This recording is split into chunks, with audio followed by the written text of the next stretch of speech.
What are we doing next? What are we doing next?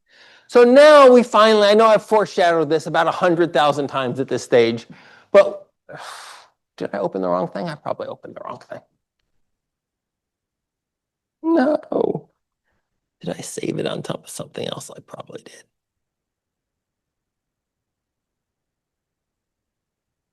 There we go.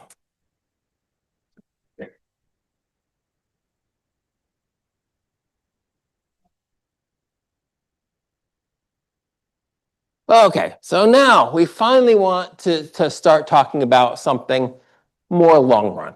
So far up till now, we've always been in the short run, which was defined in this way that was like before anyone can change their prices. Now, obviously that's not ever literally true, but you can kind of think of it while most people haven't adjusted their prices. Like a little vague on that because the theory is simple and straightforward. Nobody changed their prices, but reality, of course, messier. But now we want to bring in some discussion about what happens after prices adjust. Right? So we're going to have a distinction now between the long run and the short run. Okay. So we're gonna derive the aggregate demand curve, and that's going to be downward sloping, just like the demand for shoes. And then we're going to derive the short run aggregate supply, and we're going to derive the long run aggregate supply, and then we're going to be able to talk about where inflation comes from and how inflation adjusts over time. Okay. So this is our first time where we're actually going to have an explanation for inflation and try to understand how that affects things in the economy. Okay. Because obviously, in our short run, when prices never adjusted, you couldn't have inflation because prices never adjust. But over time, clearly, like if we print loads of money, prices are going to change over time. And even if like government starts buying up loads of stuff with government spending, that's going to affect prices as well. Like if more people are buying things, the price of those things are likely to go up. And so we want to incorporate that and see where things end up. Okay. So we're going to have a demand and supply, and it's going to look initially very much like the supply and demand for shoes. But I should switch from shoes. I should switch to coffee. But it's actually going to be different. So I'm going to spend a little bit of time here at the beginning talking about the aggregate demand curve.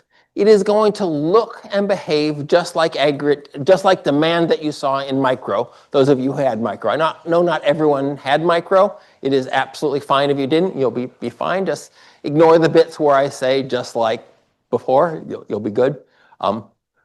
In fact, people that had micro might be at a little bit of a disadvantage because it looks so much like what you had before. You will be tempted to think it's the same thing, but it is not. Aggregate demand and demand are different in an important way. So our demand curve, and when we did like the demand demand for coffee, say. Let me get this where I can get at it.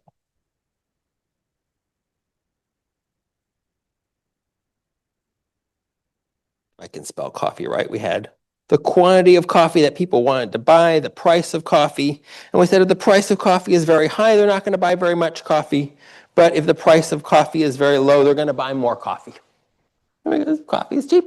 I get free drugs. So naturally, everyone's going to buy them. It's a known fact. So that's what we said. And then we had various things that shifted it and whatnot. Okay. So now I'm just going to talk about aggregate demand. And when we talk about aggregate demand, if I can get this to not be red, that would be helpful.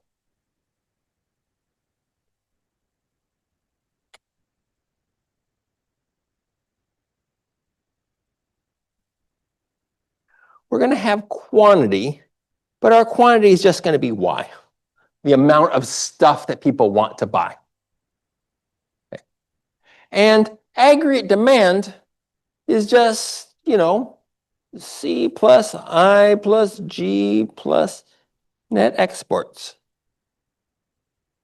Right? Because we said consumption is how many Irish goods and services, consumption is how much do consumers want to buy.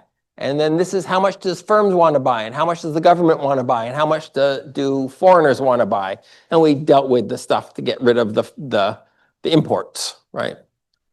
So that was the same thing. So it's going to be exactly the same thing we had before. And that is why, like my sad, pathetic life, I have actually memorized C plus I plus G plus net export like some kind of pathetic loser, because it's everything, right? It's just adding up all the different stuff. It comes up everywhere. There's a new model. It's going to be the same C plus I plus G plus net exports that we had before, but now we're going to graph it in a different way. Okay, so we're same that it always was, but now we're going to graph it in a different way. And so before we had like income and planned aggregate expenditure. Here we're going to say, well, we're going to think of this in particular as the expenditure. Right? So there's the three parts of Y, or three ways of thinking about Y, the Father, Son, and the Holy Ghost. Three ways of thinking about Y. There's the expenditure, there's the income, and there's the stuff itself. Right? And here we're thinking about it as expenditure. And we're going to think that this is a function of prices, but instead of putting prices like we had with coffee, we are going to put inflation.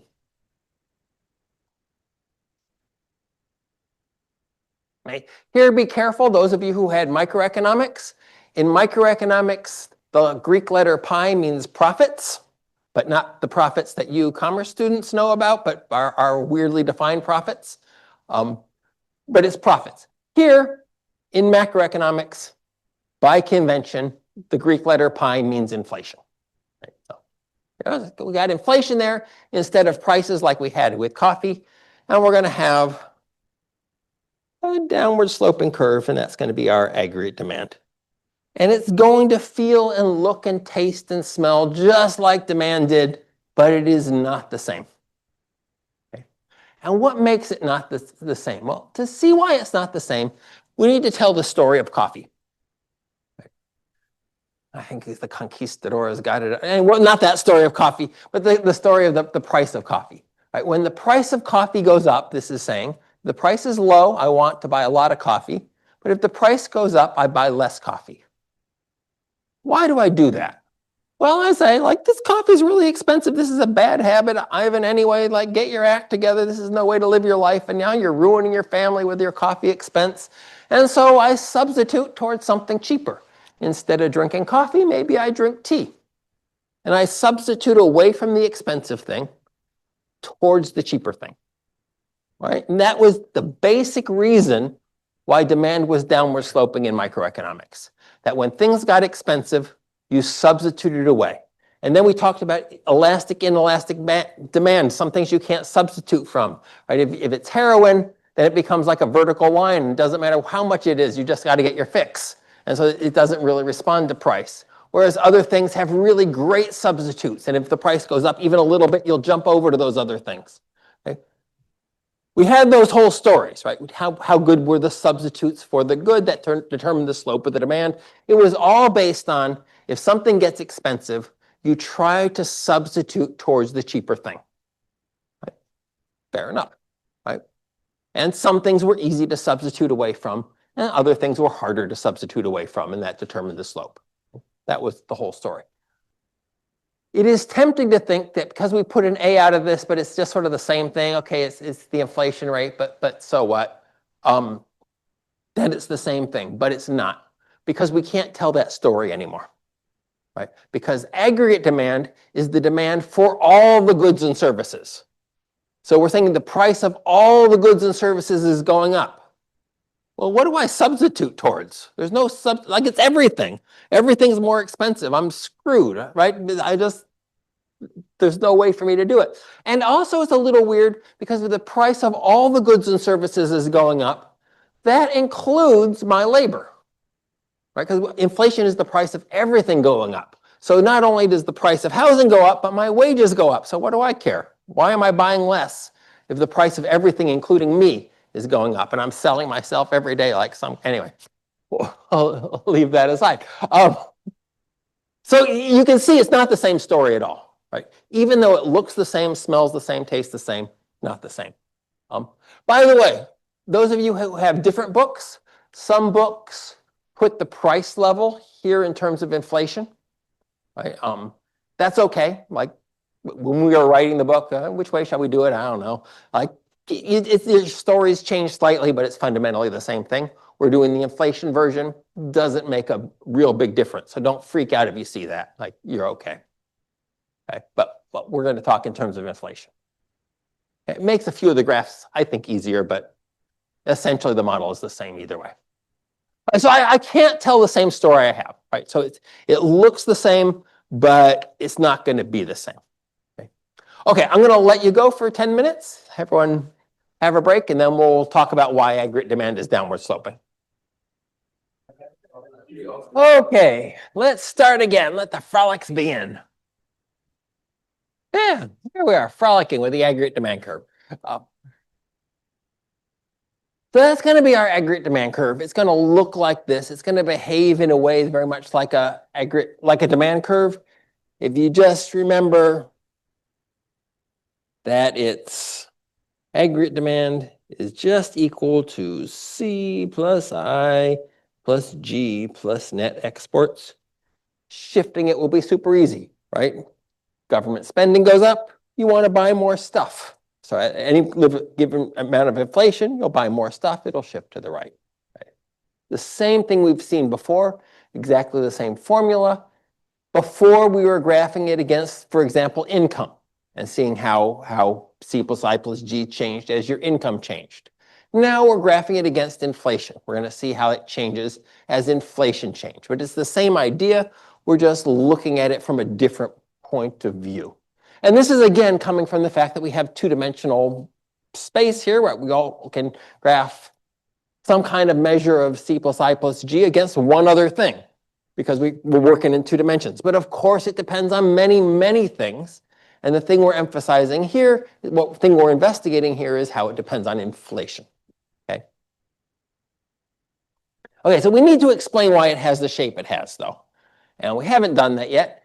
All I said is that it's not the same story that demand had, because demand was a substitution story. That doesn't work when it's all the stuff. There's nothing to substitute to because it's all the stuff. Right. So the book has a bunch of different reasons why aggregate demand might be downward sloping. So now we're investigating, why is it downward sloping? Why am I going to call it downward sloping? And the one that the book, because written by idiots, the book, it emphasizes the central bank reaction function. We are not doing the central bank reaction function. That was a fight that me, as a co-author, I lost. Everyone else wanted to do the central bank reaction function. I think it is not helpful when you're first learning this stuff. The reason it's in there is because that's how central banks actually think about the thing. And Ben Bernanke was the head, one of the co-authors was the head of the US Central Bank. And so he's got a little bit of clout, I'm just saying. And it's a reasonable thing. There's nothing wrong with it. The reason I don't want to talk about it is because it makes perfect sense once you buy the whole thing. And like if you were a central bank, that would be a reasonable way to think about things. But it is not helpful for learning about why the central bank behaves in that way. Right? And that's what we want to do first, is learn about why the central bank behaves in that way. And then we can incorporate how they actually behave into a story. But until we know why they're behaving that way, why they might not behave in a different way, it just feels like a confusing way to learn it. So we're not covering that. We're not covering tear it out. Remember, I don't know if you guys saw Dead Poet Society, but they made them stand on the desk and tear out a certain portion of the book. That kind of thing, just tear it out. It is not, don't look, honestly, don't look. It is something that will confuse you, not enlighten you. My personal opinion, Ben Bernanke, I'm just saying. Uncle Ben. But don't, you can later, but don't when you're first learning it. It's an added layer of confusion that you don't need. Okay, so other, and indeed better reasons why we think that the aggregate demand curve is sloping downward. And I'm going to give you a number of them. You don't have to buy all of them, right? You don't have to agree. This is true with everything that you ever learn in university or anywhere else in life. You don't have to agree. Right? You have to know where the people that think this way are coming from. And you have to know why. And like if you have like good reasons why not, that's great, right? But you need to understand the argument for. Right? And for this, you need to convince yourself reasonably that you understand a reason that you can buy that the aggregate demand might be downward sloping. So if 2 or 3 of these you think are rubbish, that's absolutely fine. But learn where people who think this are coming from. Idiots, obviously, many idiots out there. But convince yourself that it's reasonable the aggregate demand is downward sloping, or not. Like you don't have to be convinced. Like you don't have to agree with any of these models. Right? And you will be standing with Nobel Prize winners if you just say this is all rubbish. If you say it's great, you'll also stand with Nobel Prize winners. So they're everywhere. You just can't get rid of them. Lousy with Nobel Prize winners. Anyway, a few reasons why aggregate demand might be downward sloping. Okay. So this is saying, well, if we have higher inflation, remember this isn't prices in our story, it's inflation. So when inflation is higher, that means if I hold my wealth in terms of money, if I hold my wealth in terms of liquid assets, it is losing value. So I am inclined to hold less liquid assets than I otherwise would because it's being eroded by inflation. So the higher inflation is, the less liquidity I have, which means spending becomes harder. And so I do less of it. Right? With high inflation, I hold less money. Money is what makes purchases easy, and so therefore I make fewer purchases. I just get caught out, nothing in my bank account, it's all in my investment account. Screw it, I won't go out for pizza this week. Right? Or, no, you can think about it from firm's point of view as well. Right? If they don't have liquidity, they can't buy something on a whim. It's slower, more painful process to do it. Okay? People with me there? Questions about that? Okay. Again, this is coming from 2 things. One, money is the thing that makes spending easy. Right? It is the medium of exchange. It's possible maybe to buy something, do swaps and stuff without cash, without money, but it becomes harder. And so the higher inflation is, the less money you want to hold, the more you want.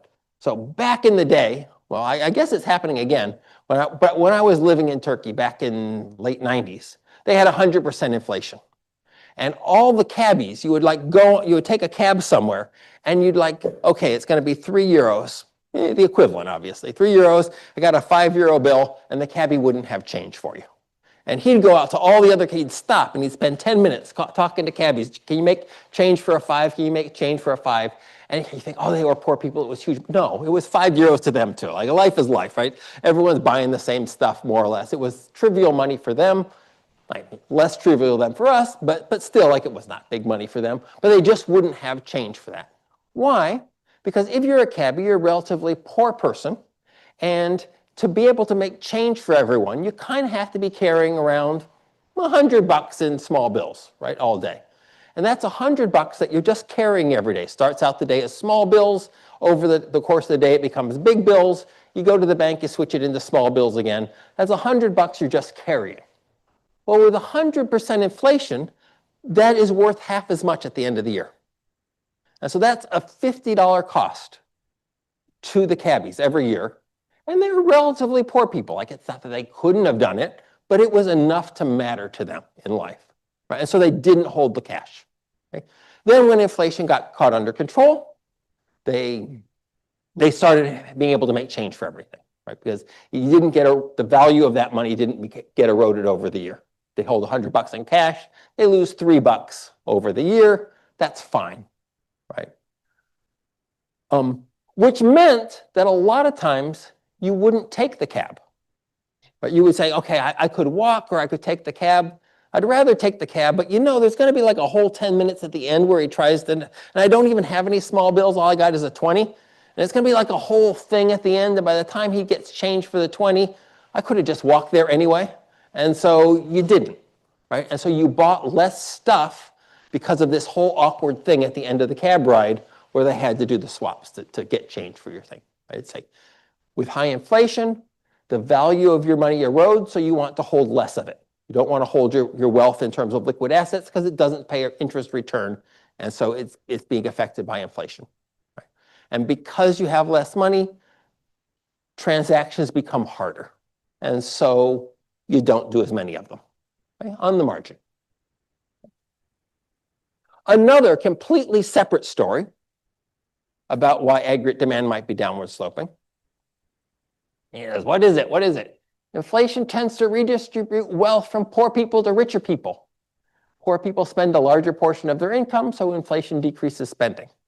So there's two steps to this, right? There's inflation tends to redistribute wealth from poor people to rich people.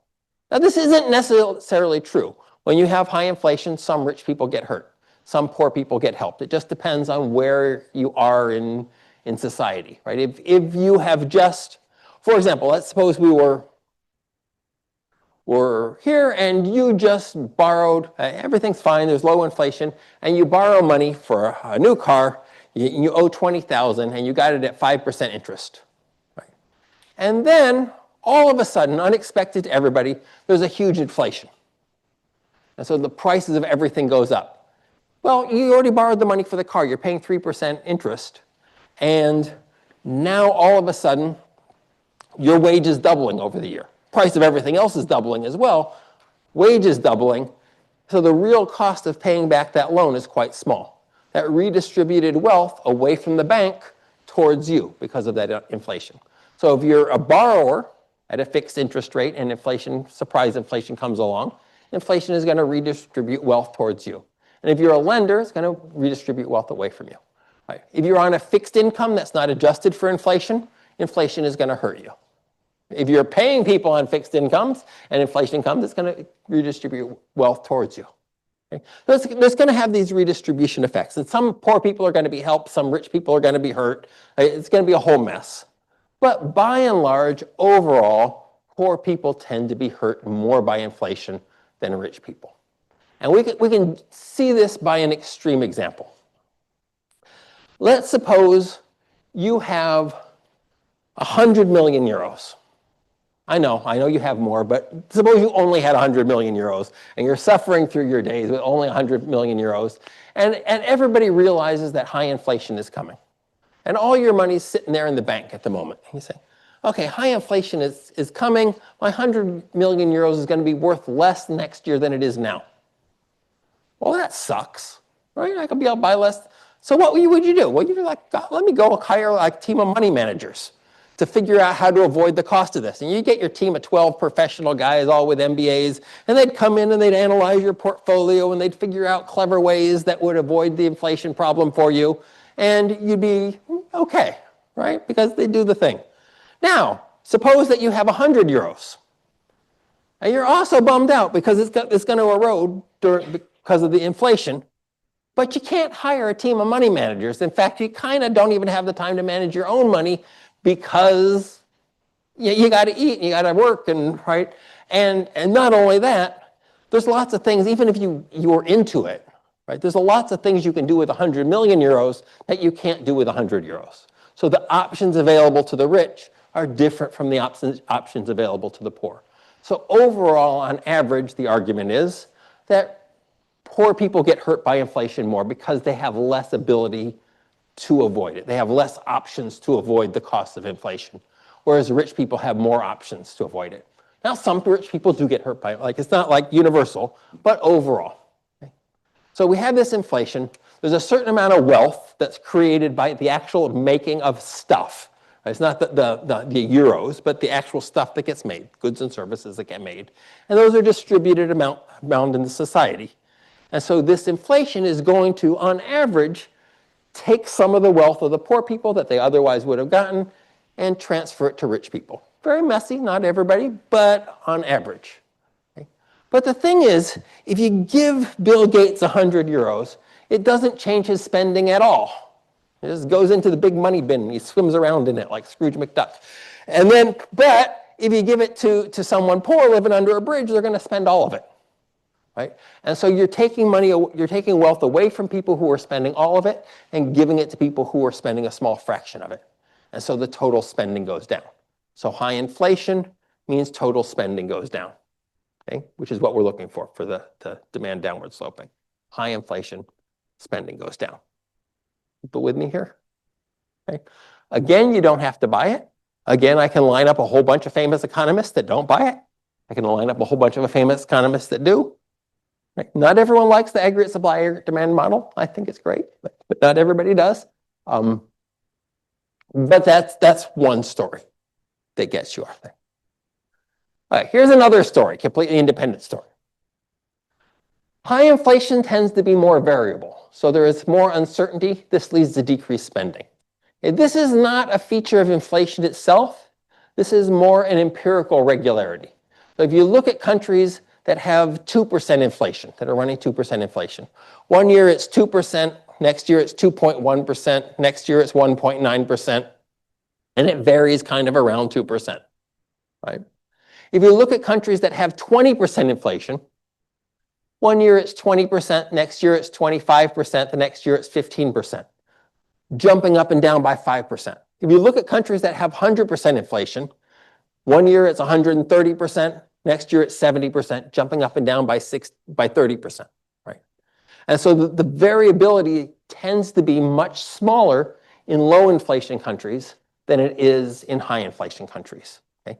Now, this is something that's not well explained. Like in terms of our economic theory, how much do we know about that? Some people have worked on this. There's some stories, but it's not something that we're really settled. This is the story about why that is. But if you look around the world about high inflation environments and low inflation environments, this is the fact of life. Okay? It would be nice to know more about why, but we don't really have a full understanding of why. But it is how things seem to work. So if you're living in one of those environments, then you're living in a high inflation environment, you're also living in an environment where you're very uncertain what inflation is going to be next year. When I was living with 100% inflation, some years we were rich, like our pay got increased, expecting 100% inflation, it was only 70% inflation, and we were rich. In other years we were really poor because the pay only went up a little bit, but inflation went up a lot. It was very, here sometimes inflation's higher than others, and some years we're richer and some years we're poorer, but it's much more predictable. The lifestyle is going to be about the same. Back in the day when we were living in a high inflation country, it was much more variable. Like this year we can't afford to go on a trip. Next year we can go on 3 trips, right? It was that kind of thing. And so if you're living in a very uncertain environment where you're not sure what your real wage is going to be next year, you have to have savings so that in case things are rough next year, you can get through it. And so you tend to cut back on your spending so that you can deal with the uncertainty. Right? So you're living in an uncertain environment, you spend less just as a precautionary measure to have a cushion to deal with the uncertainties that are coming up. If you know exactly what you're going to earn next year and you know exactly what the prices are going to be next year, you're fine. Like you can plan ahead and you don't need to have a big safety net now because you know what's happening in the next year. But the more uncertain it becomes, the more you need to have a nest egg just in case things are bad. Right? That's another story for why aggregate demand is higher. Right? So the idea is if inflation is high, people are living in an uncertain environment, they cut back on their spending. So inflation high leads to less spending. Again, what we need for aggregate demand downward sloping.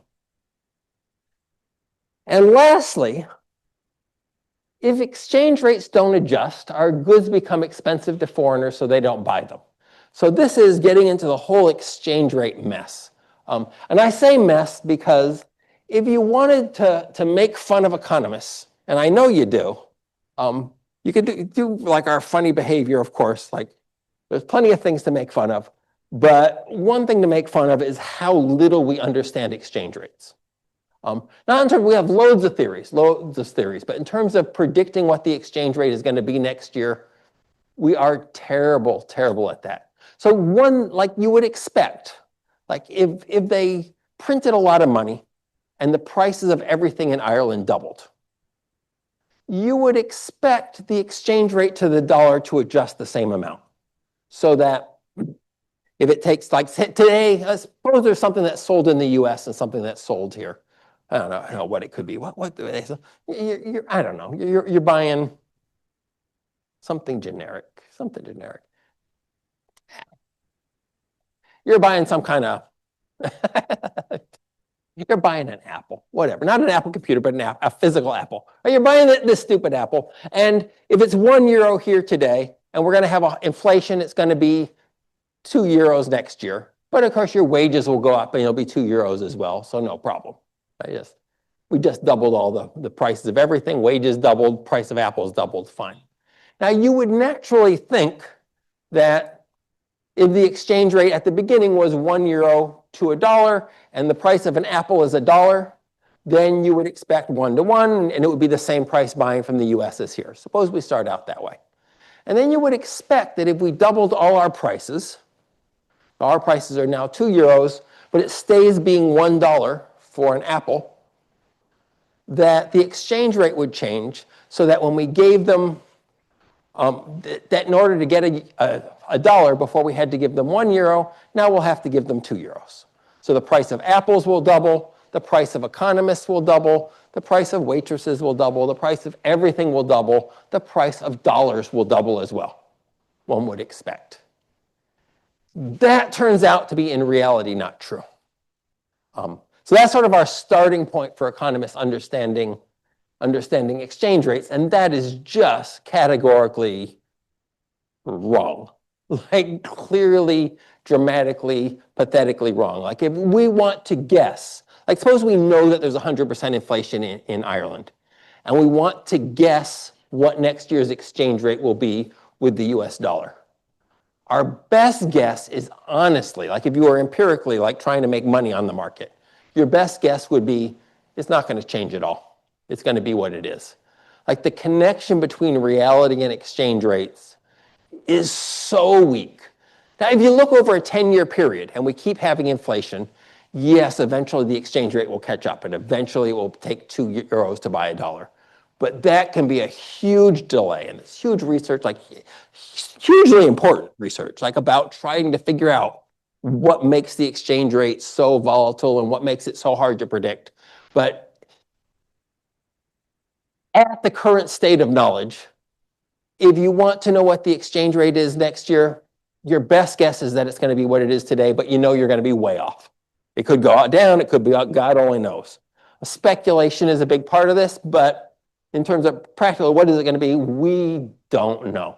If you start looking at 5 years from now, like if I think there's going to be inflation continuously for the next 5 years, what is the exchange rate going to be? Yeah, you can start to have some predictive power. You can start to say, exchange rate's going to go up. It's going to start to take more euros to buy a dollar over a 5-year horizon. But over a 1-year horizon, good luck to you. Like it really is something we don't fully understand.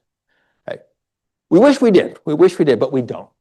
But what this means is that if our prices double, and we would expect it that to be double the price of dollars as well, so that the apple still costs the same buying in Europe or buying in the US, that's generally speaking not going to happen. We're going to have our prices are going to double. The exchange rate's going to stay the same. The price of apples in US stays at $1. So now our apples are twice as expensive as their apples. Right? Because ours costs €2, and I can take my €1, switch it for $1, and buy an American apple. And so naturally, we're going to be buying more and more American stuff. Because the cheapness, we like the cheapness. We're just weird that way, right? And so our consumption and investment, all of our purchases, will slowly start shifting more towards foreign stuff. So the amount of Irish stuff bought is going to go down. So this comes from an exchange rate not fully adjusting. So the idea is we have high inflation, our prices are going up, but the exchange rate doesn't change, so that is making our stuff expensive compared to their stuff. Right? So foreigners stop buying our stuff, that's the exports. We start buying their stuff, that's the imports. So exports minus imports, goes way down, and so the total amount that's purchased goes down. But we're still buying lots of stuff, but we're buying foreign stuff, not Irish stuff. Okay. And this is true, like not endlessly. This can't happen for 1,000 years, but it can happen for 2-3 years, no problem. Right? And does all the time. Like poor international economists crying over this for like the last 50 years. Like we cannot get a handle on what's going on with exchange rates. Loads, like it's not like they haven't made progress, but still, like you can't make a lot of money off what economists know about exchange rates. Now a lot of you will probably go off and work in investment houses, and they may know a thing or two about exchange rates that we don't know, but they won't tell us because they're making money off it. So if you do a back channel thing, let me know what's really going on. I'd love to know, but we don't as a profession. And I think people have like forecasting models and stuff, but they don't really understand. Okay. Again, a lot of it's speculation. Just to be an aside about exchange rates, because it's important. We're not doing a lot about it in this class, but it is an important thing. When we tend to think about exchange rates, I keep telling stories like buying the Apple and stuff, and it's like the price of goods here versus the price of goods there. But if we look at the total volume that's happening on the market, like any given trading day, how much foreign exchange is being transferred here versus there, a tiny, tiny amount is for trade, and the vast majority of it is for financial shenanigans, right? And so people think the exchange rate's going to go up, so they move a whole bunch of money into zlotys or whatever, and so the huge movements, like 98, 99% of the currency movements are for these financial shenanigans, and a tiny amount is for the trade. And so the trade is constant, like we're buying the apples, and it's drip, drip, drip, drip, drip. But there's huge buckets of speculation. But over 10 years, the drip, drip, drip adds up. But on any given day, it's the sloshing around of the financial markets that are driving the price of foreign currency. So you need to understand all that stuff to understand understand exchange rates.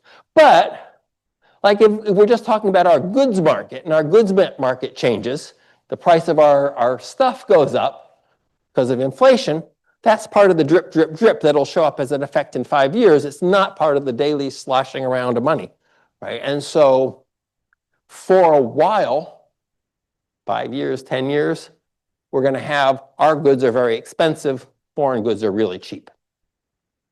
And so we're going to naturally buy more foreign goods, and they're going to buy less of our goods. And again, that gives you aggregate demand downward sloping. Well, that's our aggregate demand. Okay? One or more of those stories to get it downward sloping. Okay? Now, one thing to say about these models,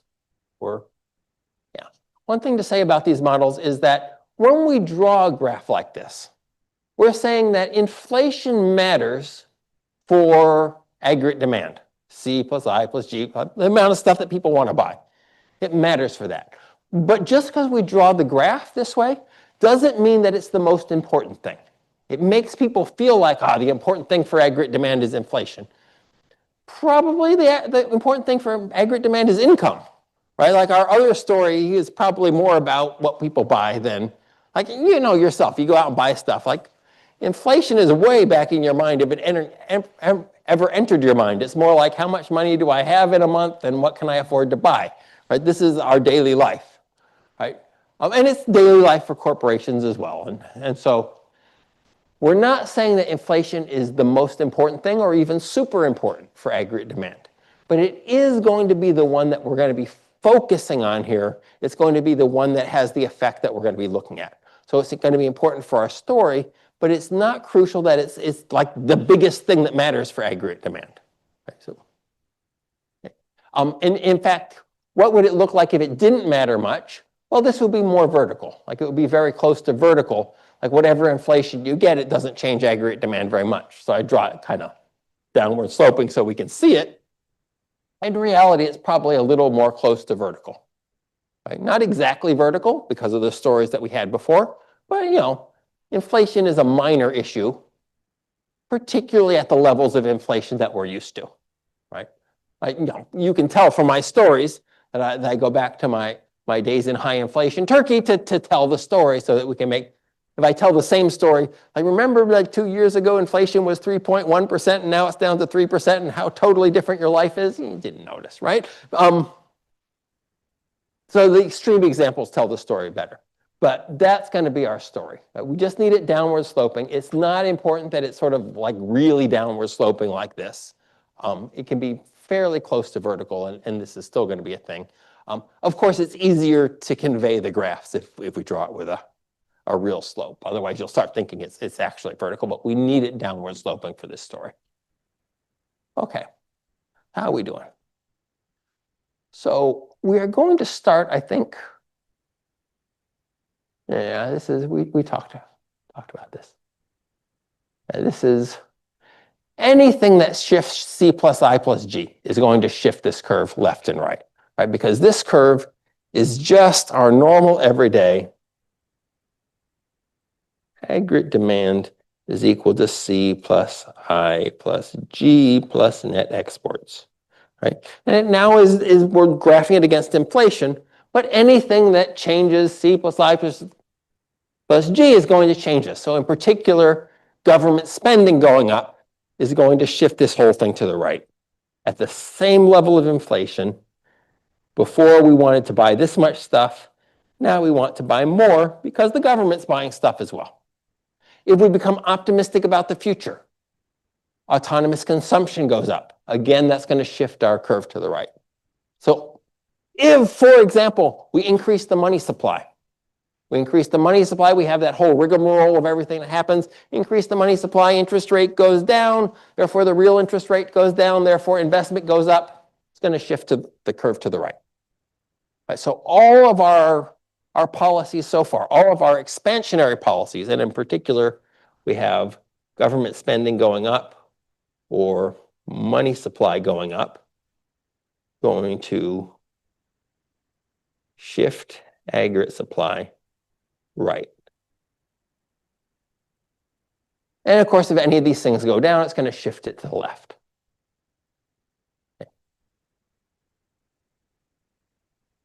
Okay, there's quizzical looks at me now. And I think where I lost people is with the money supply thing, right? Is that? No? People are so tired at the end of the week. Yeah, I understand.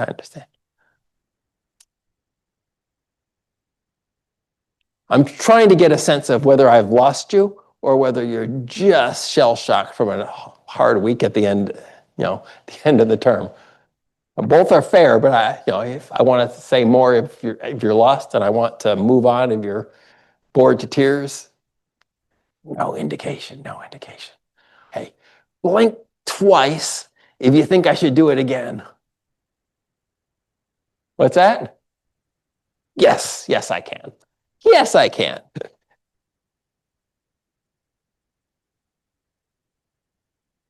And thank you. I appreciate the bravery. This is Y, and this is inflation. And we've got our aggregate demand, which is C plus I plus G plus net exports. Okay. So what's going on here is we've taken our C plus I plus G plus net exports, and we've graphed it against inflation. And so implicitly, when we're doing that, what we're saying is hold everything else in the world constant and just change inflation. What happens to the amount that people want to buy, right? And so a lot of things that we're holding constant are, for example, government spending we're holding constant, but we're also holding the money supply constant. We're holding all the stuff that affects the amount that people want to buy as constant. Now, we're not going to have a monetary model here, so all of that stuff is in there as well. So what happens if money supply goes up? Then the interest rate goes down, which means investment goes up. And we have that from the ISLM curve. So all of that ISLM stuff is actually buried in this aggregate demand curve. This is everything that directly affects, well, it fairly indirectly affects aggregate demand. In particular, we are going to, in a minute, well, not in a minute, but next week, we're going to be talking about supply. So here's where the confusion comes from. Finally, it comes to me. Now I know why it's confusing. I knew it was confusing. I didn't quite know why. Now I know why. So before, what we did is we broke the market into two bits. We said we have the goods market and the financial market. And we said, if something directly affects the goods market, it affects the IS curve. And if something directly affects the financial market, it affects the LM curve. And that, I don't know if you're okay with that, but I'm okay with that. And that's the important thing in the class. But now we're actually, and I haven't gone over this, so you didn't know, but I'm going to break the markets down differently. We're going to have the goods market, like the demand for goods, and then we're going to bring in firms as our other side of the market. And that's going to be the supply of goods. So we're going to have how many goods do people want to produce, which is new, right? Because before we had this metaphor where people were coming into the barber shop and they were just producing on demand. But now we're going to have more realistic firms where the firms are deciding how much to produce. Maybe they can't produce on demand. Maybe they have to produce it in the factory and then bring it to the shop and see who buys it. Right? So a more realistic story. So our two sides of the market are no longer the financial side and the demand and the production side. Our two sides of the market are the demand for stuff, how much stuff do people want to buy, and firms supplying stuff. And all of that stuff that we've done so far was demand stuff, right? Because it was all this metaphor. We have this barber shop. If people come in, if you buy it, they will produce it, right? So everything we did before was affecting demand in one way or another, right? Indirectly, convolutedly, but it all came down to this is how much it affects how much people want to buy. So all of that stuff is going to be embedded in this aggregate demand because it's all stuff that affects demand. And so what we're adding here is two things. We're going to add a sense of time where prices can change, and we are going to add a more realistic, still not super realistic, but more realistic firms where they're deciding how much to produce. Okay, so our two sides of the market are no longer financial and goods. It's everything that determines how much people want to buy versus everything that determines how much firms want to sell.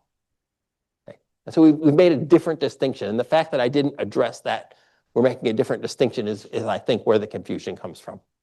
Okay? So our money supply, money demand, and that whole ISLM thing was all just determining in a convoluted, complicated way how much people wanted to buy, because that was our story about production.